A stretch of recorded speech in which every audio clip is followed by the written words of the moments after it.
Hola a todos, estén donde estén, bienvenidos.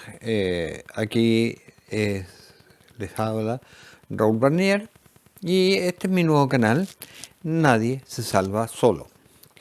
Hay que tener cuidado los que piensen que esto es un llamado religioso, ¿no? O que se trata de la creación de una secta. No, no existe nada de eso.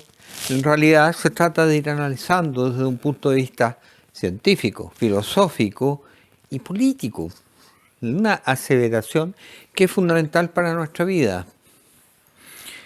¿Y qué es lo que es eso? Que nuestra propuesta de salvación se refiere más bien a que como ser humano nuestra salvación es alcanzar nuestra plenitud y la felicidad. No hay otro fin y objetivo en nuestra vida.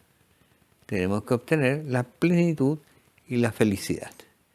Y para eso no lo podemos hacer con individuos, no lo podemos hacer solo. No es el dinero el que nos va a hacer felices. El dinero es una herramienta útil, pero es solo eso, una herramienta útil.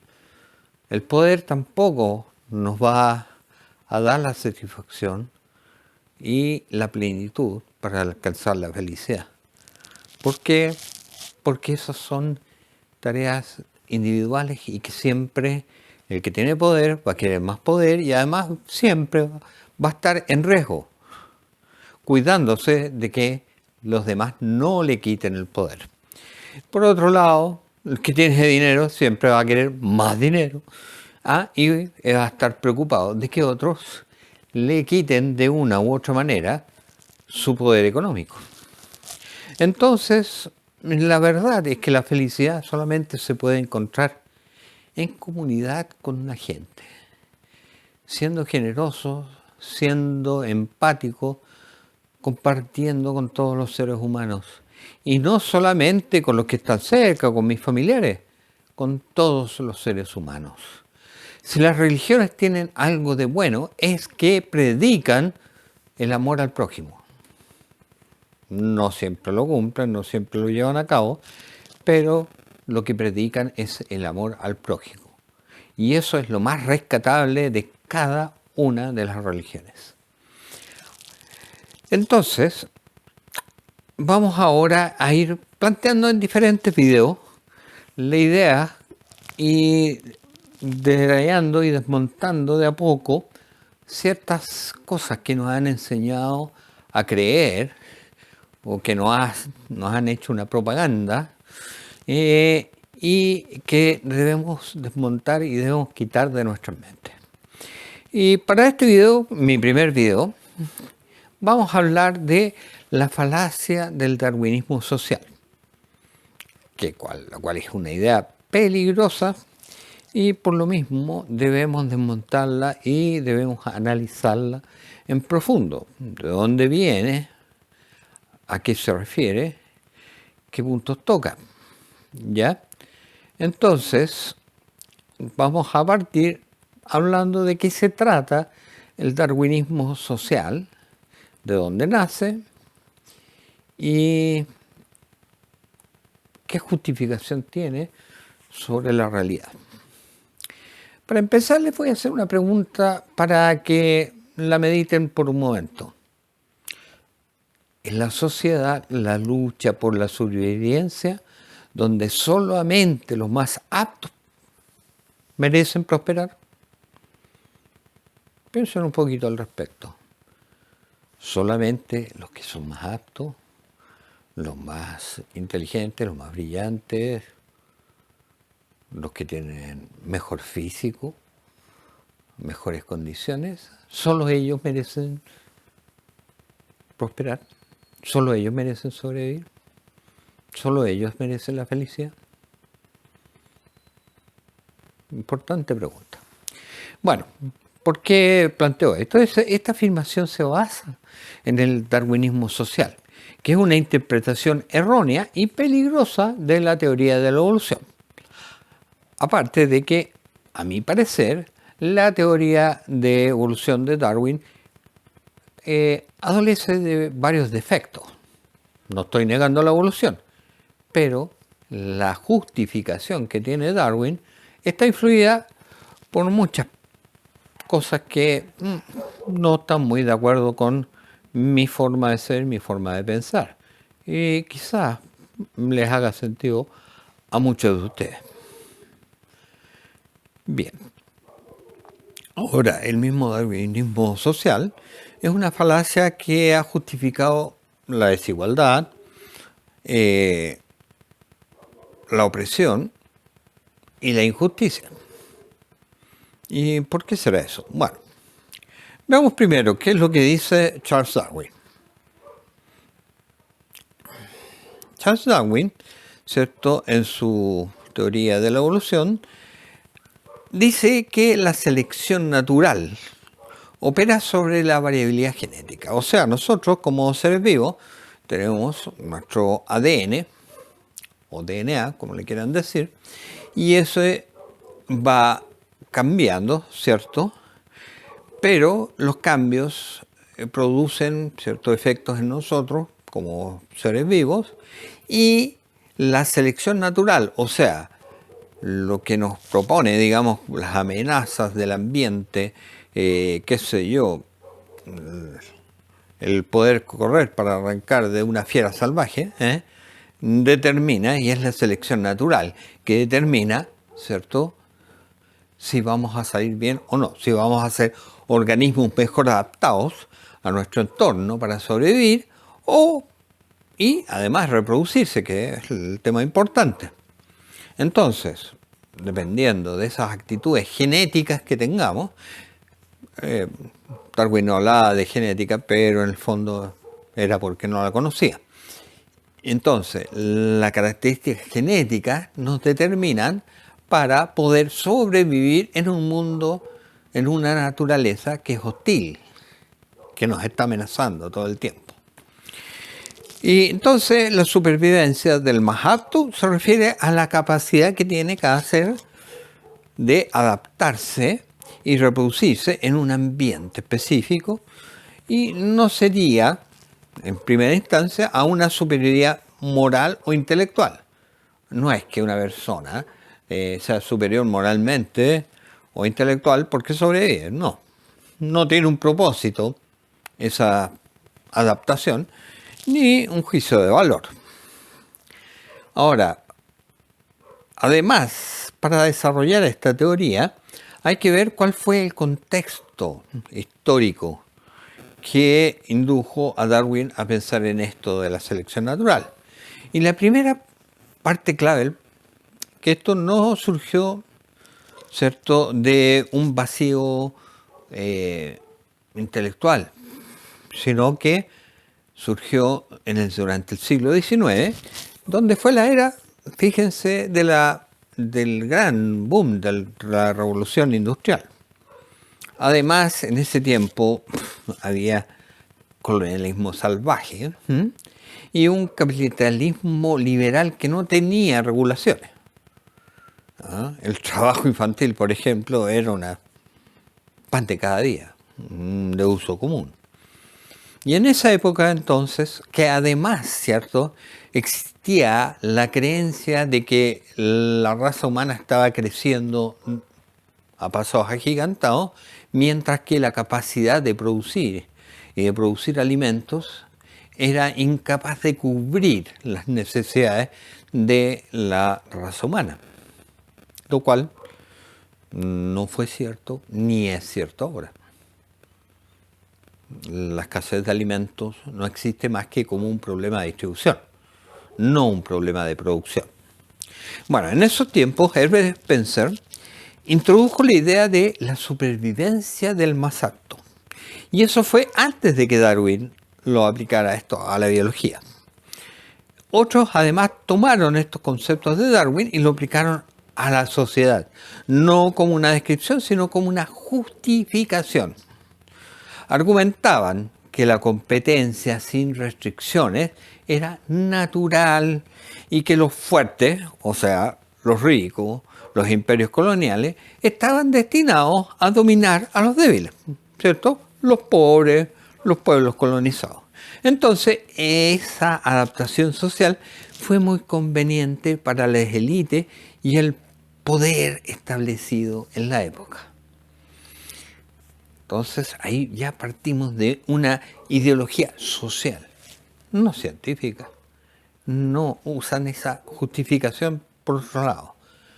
Pero Darwin más bien justificó su idea en eso, y no es que la sociedad haya justificado o haya encontrado la respuesta a la situación social en la ciencia.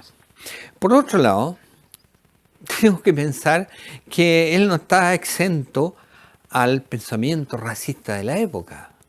Pese a la contribución científica que pudo haber tenido Charles Darwin, en su libro El origen del hombre, escrito en 1871, Darwin especulaba sobre la jerarquía de las razas humanas, sugiriendo la extinción de las razas inferiores, como las razas salvajes o las razas simiescas, frente a las civilizadas, obviamente las europeas.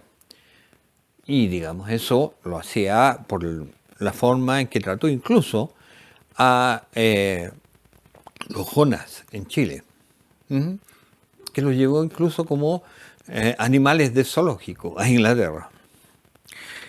Entonces, esto no es darwinismo social en sí, pero sí sentó las bases para que todos lo interpretaran y lo usaran para justificar el racismo científico y la discriminación. Basado en esto, tenemos además las ideas de Francis Galton, que era primo casualmente de Charles Darwin, y planteó la idea de la ciencia de mejorar la raza humana mediante la selección artificial.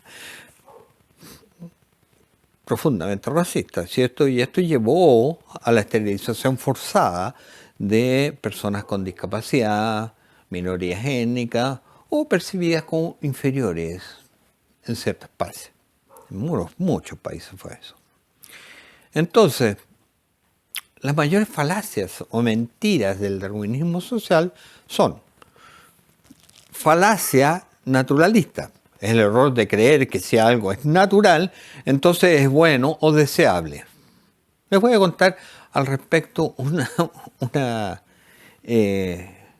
anécdota que me ocurrió hace algún tiempo, donde me invitaron a un focus group para hablar sobre endulzantes. Y preguntaban cuáles eran las características que debería tener un endulzante para que fuese bueno. Y una persona planteó que tenía que ser natural.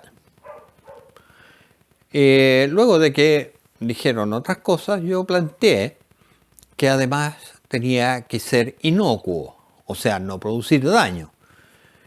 Y la persona que estaba dirigiendo el focus group me dijo, eso ya lo dijeron cuando dijeron que era natural.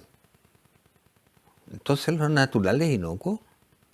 Yo los invito a probar una ramita de cicuta a ver si es inocuo. La cicuta crece en forma salvaje, natural. Pruébenla, por favor. Ahora, entonces la evolución describe cómo la vida cambia y no nos dice cómo debemos comportarnos moralmente, cómo debemos comportarnos en la sociedad. El otro punto es el reduccionismo biológico. La sociedad es mucho más compleja que la simple suma de sus genes. Resulta que nosotros somos el resultado de los genes, de nuestra cultura, de nuestro ambiente, y todo eso se conjuga para hacernos lo que somos. No somos solamente un material genético que predestina a tu persona para que seas de tal manera. Entonces, están ignorando factores muy importantes, la cultura, la cooperación, las instituciones, la ética y la capacidad también que tenemos de elegir como seres humanos. El otro punto que niega absolutamente es la cooperación. La evolución no es solo competencia. La cooperación y el altruismo son estrategias evolutivas, incluso en muchas especies de seres vivos. No solamente en los humanos incluso es más importante. pero muchas especies, ¿cierto?, para permanecer, para tratar de sobrevivir a ambientes hostiles, ¿cierto?, tiene que cooperar entre sí para lograrlo. Ahora, nosotros mismos somos seres sociales que hemos prosperado gracias a la ayuda mutua. Como ejemplo concreto, les voy a plantear, es cierto, hace un tiempo se halló un fósil de un fémur humano, el cual estaba fracturado, pero estaba reparado. Eso, en la naturaleza, para cualquier animal, significa la muerte. Una herida tan grave, el animal muere de inanición, muere porque lo atrapa un depredador u otra cosa. Y jamás lograría vivir lo suficiente como para que se recuperara de la fractura. Entonces, en este caso, la persona necesitó ser cuidada, alimentada, protegida por otros de su grupo mientras se recuperaba.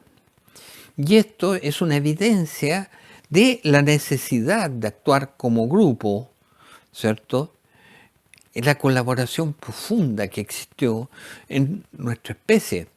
Nuestra supervivencia desde el principio dependió de la ayuda mutua, no de la competencia individual. Ahora ya vimos por qué esta premisa del darwinismo social es falsa. Pero ahora analicemos las consecuencias históricas que tiene esta ideología. Y más importante aún, los peligros actuales que representa esta ideología, este pensamiento. Bueno, en el contexto histórico, la justificación del colonialismo y el imperialismo, lo que hace que las razas superiores tienen el deber de civilizar a las inferiores. Por otro lado, también tenemos el capitalismo salvaje y la desigualdad. Los ricos son aptos, los pobres no. No hay que ayudarlos, es su selección natural. Y finalmente, una consecuencia histórica terrible fue el nazismo. La ideología nazi llevó el darwinismo social a su máxima expresión, justificando el genocidio de poblaciones enteras bajo la premisa de pureza racial. Y que conste, no solamente los judíos, los minusválidos, los gitanos, los homosexuales, todos ellos fueron eliminados por esa idea de que eran seres inferiores. En la actualidad, ¿cierto?, aunque está desacreditado en cierto modo esta ideología, el darwinismo social persiste en los discursos que culpan a las víctimas de su pobreza. El pobre es pobre porque quiere. Justifican una meritocracia desmedida, falsa. Hay personas que tienen mucho dinero, que tienen mucho poder. Por favor, su capacidad intelectual, su capacidad de administrar, son bastante pobres. Mérito ninguno. Han sido grandes herederos. Y en estos momentos el que tiene fortuna tiene la capacidad económica de ser el líder de una nación. También minimizan la importancia de la solidaridad y la justicia social. Hay algunos que hablan con asco de la justicia social. ¿De qué estamos hablando? Y eso fundamentalmente en el neoliberalismo, y aún más en los libertarios. Ahora, en contraste con la idea darwiniana, y porque yo pongo en serias dudas las justificaciones darwinianas de la evolución, hay una propuesta bastante más plausible desde el punto de vista científico y social. Y es la idea que nos planteó hace un tiempo Humberto Maturana, el biólogo chileno, lamentablemente ya fallecido, que nos ofrece una visión muy diferente de la evolución humana y también de la vida misma. Para Maturana, los seres vivos no están luchando por ser los más aptos en una carrera por la perfección, no. Más bien están siempre adaptados a su entorno en cada momento. Y estando adaptados, ¿cierto?, se va diversificando el genoma a través de las mutaciones, se va diversificando en forma plástica, o sea, adecuado al medio ambiente, a todas las alternativas que su entorno le permite.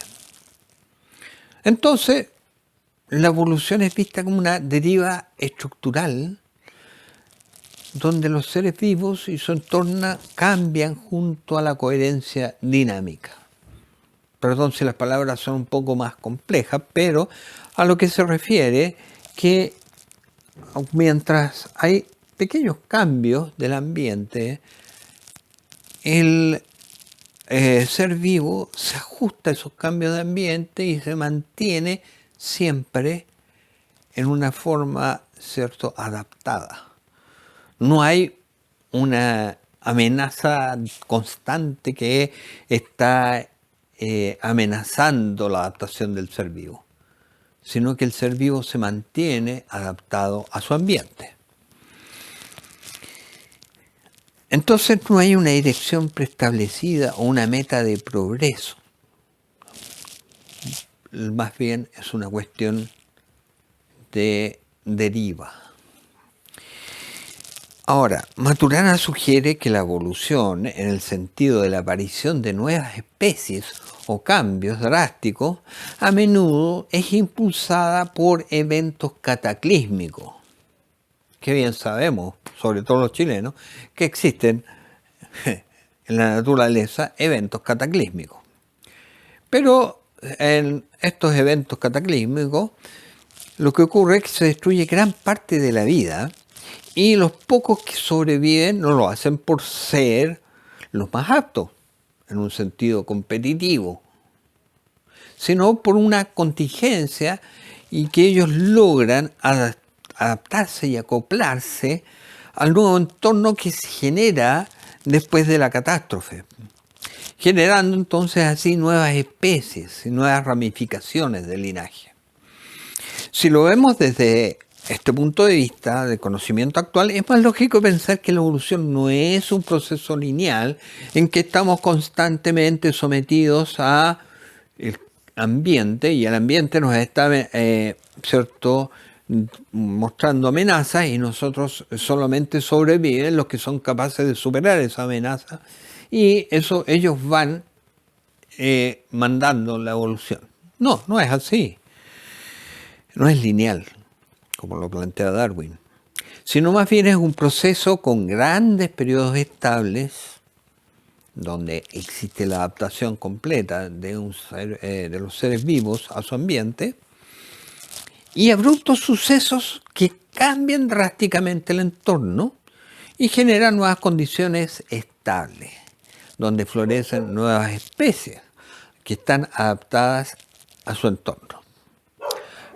Por ejemplo, si fuese lineal, los dinosaurios serían realmente los amos de la Tierra actualmente, porque ellos llegaron a prosperar a grandes niveles. Y realmente los descendientes de los dinosaurios actualmente son las aves, pero no son las que dominan el mundo. En cambio, pequeños mamíferos que lograron sobrevivir a la catástrofe que hubo hace millones de años, ellos llegaron, ¿cierto?, a evolucionar de esta forma a través de sobrevivir catástrofe y llegó, digamos, a hacer que los mamíferos fuésemos quizás los que dominamos la Tierra en estos momentos.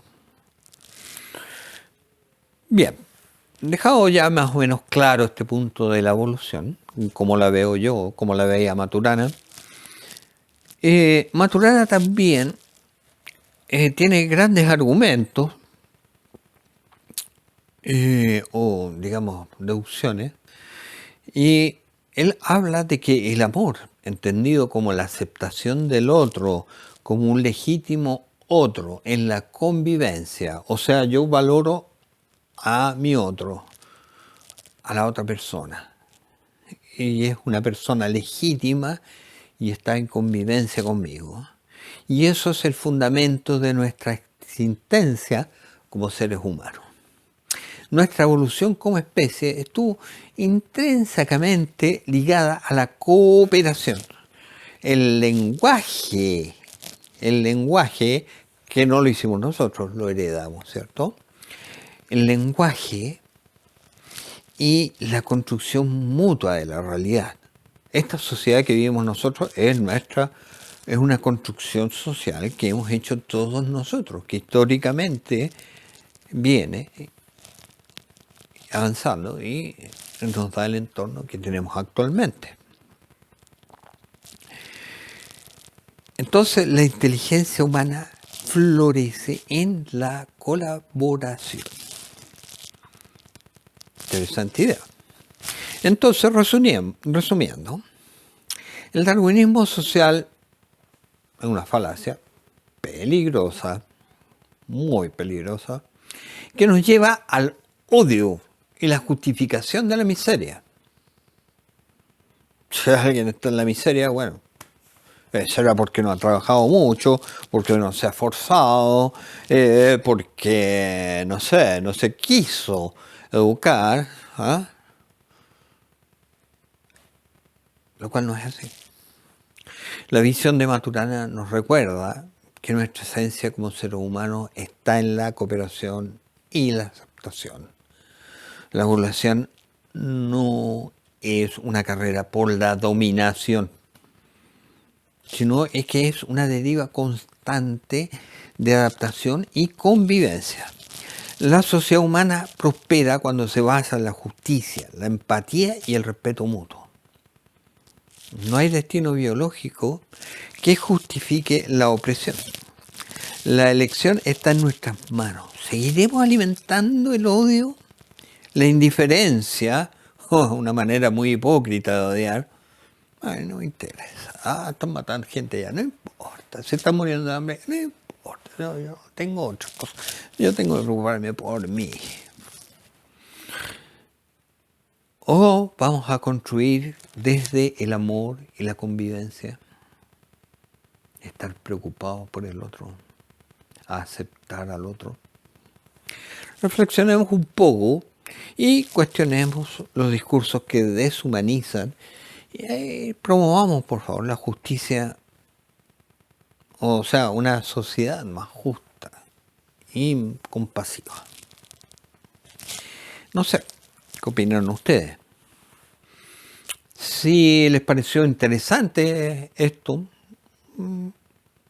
o concuerdan con las ideas, o por lo menos los hace pensar, les pido que me pongan un me gusta, que se suscriban, ya que habrá nuevos videos donde seguiremos hablando de otros temas específicos, pero siempre apuntando a lo mismo: nadie se salva solo. También les pido, si es que están de acuerdo o en desacuerdo, me lo hagan llegar diciendo sus comentarios, qué opinan al respecto, o qué otro tema quieren tocar, o si hay alguna otra cosa, opinión o argumento. Por favor, no insultos, argumentos que impliquen, ¿cierto?, meditar sobre este u otros temas que tengan relación con nuestra sociedad. Luego, nada más que despedirme y darles las gracias. Y aquí, desde Chile, espero su comentario.